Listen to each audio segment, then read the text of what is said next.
Analysis now with Jehan Perera. He's the Executive Director of the National Peace Council of Sri Lanka, and he joins us from Colombo. Really good to have you back with us again, Jehan. Firstly, we're seeing live pictures there of the vote taking place to elect the new president. What outcome are you expecting? Well, I'm not quite as pessimistic as Smitha was. And the reason for that is that 2 days ago, there was a very important development when the opposition candidate who was going to contest stepped down in favor of a breakaway candidate from the ruling party. It's difficult to say he's a breakaway candidate either, because although he had been nominated by the chairman of the ruling party. Now the acting president, Ranil Wickremesinghe, has been nominated by the general secretary of the ruling party. So both are from the ruling party, but generally we consider the the acting prime minister to be the official candidate of the ruling party.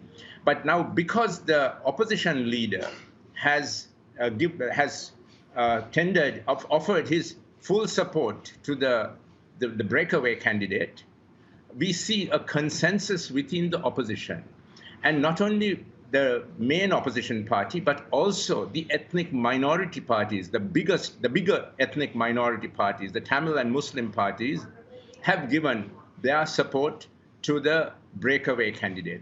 Therefore, we think that there is a good chance that the breakaway candidate of the ruling party will prevail, but there is a lot of apprehension because money plays a big role in all of this, and we believe, and there is a fear that candidates could, that some of the politicians, the MPs themselves, could be, their decisions could be determined by money. On the other hand, as we know, if they do that, there is also the possibility of having to face the wrath of the people, which has happened in the recent past. Yes, and tell us about how you expect the public to react, because we know that Wickremesinghe, who was considered a main contender, is very much an establishment figure, served as Prime Minister 6 times. His main rival, as you say, is gaining support. But what are the people looking for in Sri Lanka in terms of a new president? Yes, indeed.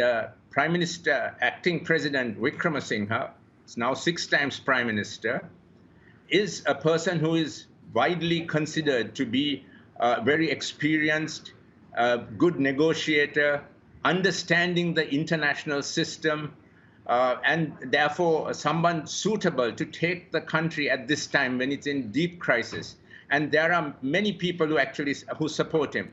But by and large, the general population, the ones who wanted this government out, don't want to see him in power. The reason is they feel that he is the candidate of the discredited leaders against whom they protested, the former president, the former prime minister, and they don't want him to continue those corrupt structures that the people protested against. So if he wins, if Wickremesinghe wins, it is very likely that the protests will continue. And these are not just protests by leftists and by youth. They are protests by a wide cross-section of society, of all ethnic backgrounds and all social classes. So it won't be so good for the country in terms of political stability.